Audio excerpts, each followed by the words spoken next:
going to make a very, very fancy French sauce right now. And so brace yourselves, because things are going to get fancy in French, which is exciting. I'm kidding. I don't do fancy in French. I am French. I am not fancy.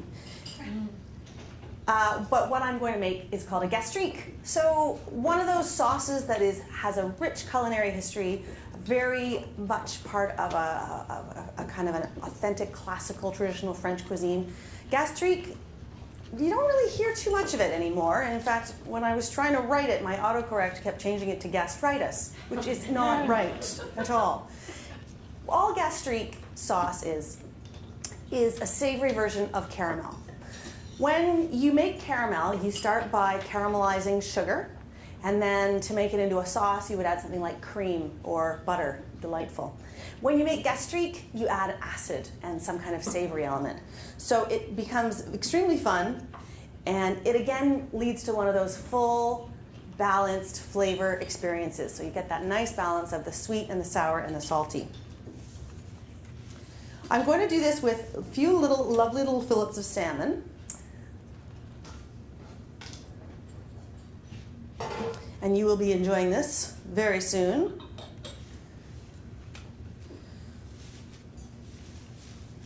This is another great, easy recipe because everything gets made in one pan, except for the side dish, which is the lentil dish, which of course you make elsewhere.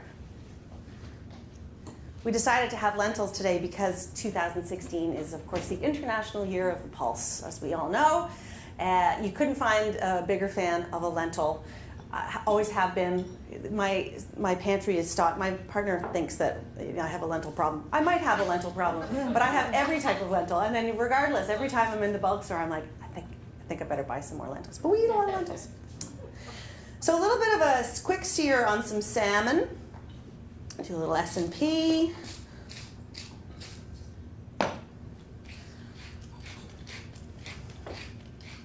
Nice little pieces here. Of course, I use canola oil. I used to use a lot of extra virgin olive oil, but the thing is that canola oil, which is Canadian and frankly less expensive than olive oil, has a great neutral flavor. It doesn't need any help, and it's fantastic in a pan. It doesn't get too hot. I mean, if the pan gets too hot, the canola oil doesn't get too hot and it doesn't burn. Okay, a little bit of salmon here. Just get that. I know I said I was going to put the canola oil all over the salmon, and then I decided to put it in the pan instead. And guys, follow the recipe. Don't just do as I write. Don't do as I do. Let's do. What are we going to do? Skin side down or flesh side down? Skin side down it is. Thank you. Right. Okay. So our salmon is doing its thing. Now I'm just going to switch into full teacher mode here. I do teach culinary to people who've never cooked before, people who have never peeled a carrot before. And one of the lessons that I teach again and again and again and again is about searing. So a couple of key points with searing. You guys maybe already know this inside and out. Key point 1, get the pan hot before you put the protein in. Key point 2, once the protein is in there, leave it alone. Don't get in there and push it around and mush it around. Just leave it alone. That is going to allow the crust to form on the layer that's where the protein meets the pan, and that is going to help it not to stick. So that is searing. And the other key point about searing, which I should have covered before I even got the salmon in the pan, make sure your protein is dry. If it's wet, if it's just come out of a vac-sealed bag or you've just rinsed it, dry that puppy off. Lots of paper towels, otherwise it'll never get brown. So that's searing 101. We do so much searing in our class, I tell you. All right, so this should just flip over very nicely now. Nice and crispy skin there. The other thing about salmon, now this has nothing to do with sugar, what we're talking about, really what we're talking about today. Salmon and all fish will continue to cook after it comes out of the pan, right? So salmon has lots of those fabulous omega fatty acids in there, and all of that richness is going to hold on to that heat. And so even after the salmon comes out of the pan, it's going to continue to cook. And since I'm going to be making a sauce in here, and the salmon is actually going to be sitting for a couple of minutes, I almost want to undercook it when I've got it in the pan right now, so that it doesn't end up overcooking when it's resting. All right, so these have been seared both sides. Just transfer them over here. There we are.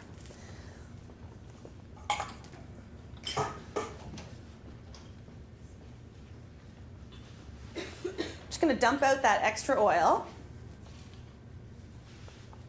and wipe out the pan. I'm not worried about the flavor transfer of the fish because ultimately this sauce is going to go onto the fish to season it. But I don't want too much oil in there. Okay. So medium-ish. I don't know, I'm playing with temperatures down here. Let's try that. Okay, so now for a caramel. So simple caramel starts with regular granulated sugar. I can just turn this into caramel, but if I add a little bit of water, it'll speed things up just a titch.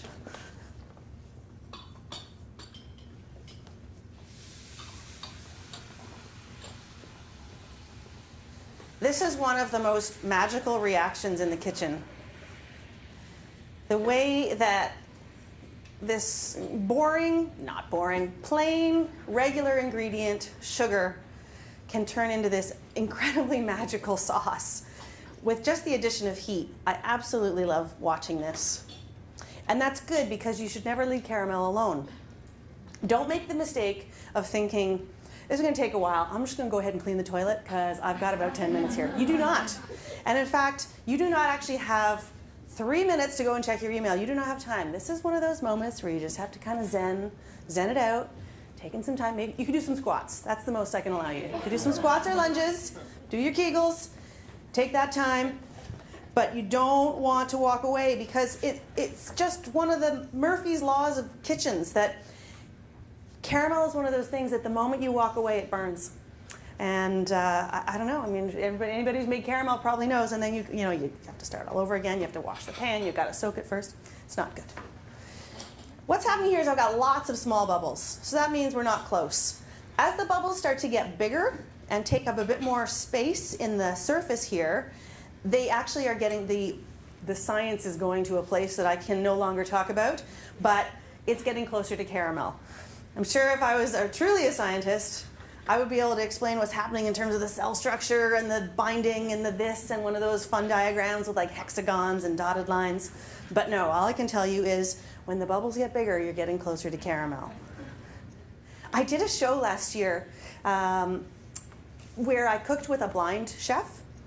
Very interesting. You've probably done that show too.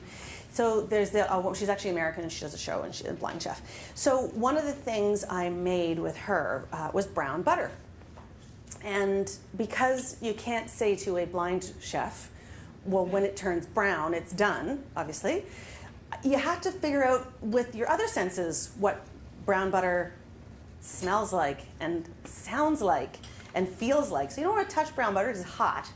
But it was so interesting that when butter has browned, it's quieter. It's the same with caramel. It's like there's the liquid is evaporating, and so the more the liquid evaporates, the closer we get to caramel, the quieter it is. I told you I was going to go zen. I told you I was going to go like deep into it there. That's because I didn't go and clean the toilet. I had to stop and just concentrate on my caramel. This is happening. It's starting to smell terrific. Starting to have that caramel smell. It's not if you've never made caramel before, not the best to do it in a dark pan like this because you'll have a bit of a harder time seeing the color change. But again, keep your eye on those bubbles. Now this is the time when you're tempted. You're like, okay, I'm just going to go and open the mail. Do not. I am going to walk here, one half of a foot away. And just talk about the other ingredients that I'm going to add to round out this beautiful sauce.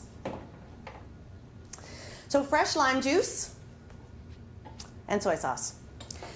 The alternative here is to use fish sauce, which is also glorious. Causes a bit more of a, let's call it an exotic perfume in the kitchen when you add it to the hot caramel.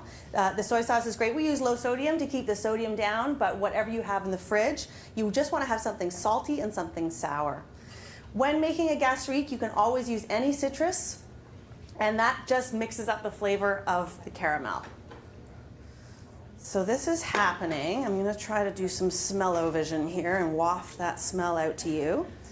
It's getting now kind of dandelion colored, nice dark rich yellow. Getting closer. A little bit higher of heat here. There we go. Things are getting very exciting now.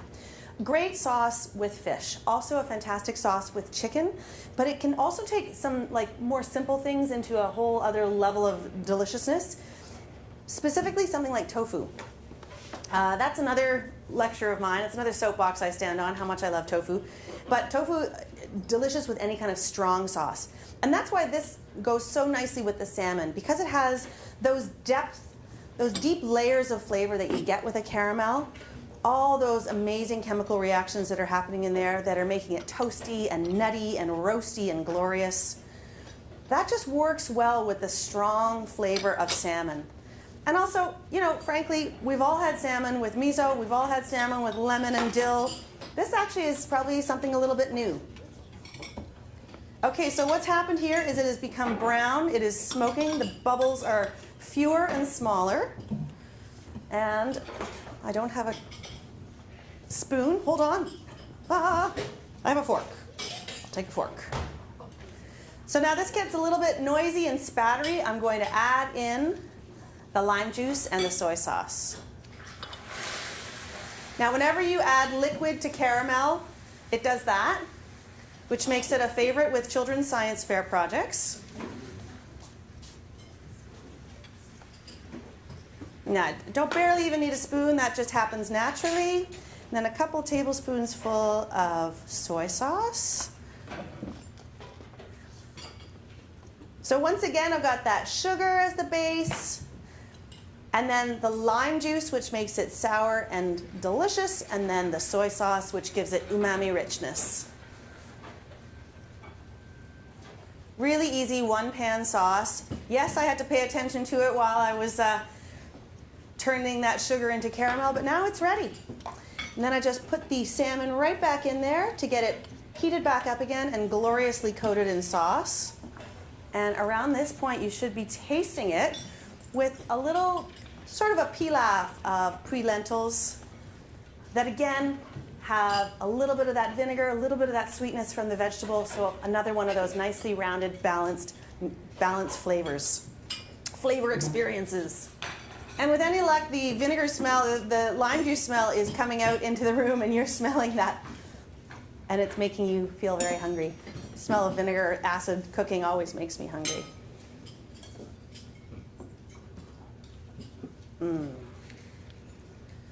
Now I would also go for something spicy here, a little sriracha on top. Let me tell you, with my kid, if I tell him something's got caramel in it, he's interested. So the sauce got really dark because of the soy sauce.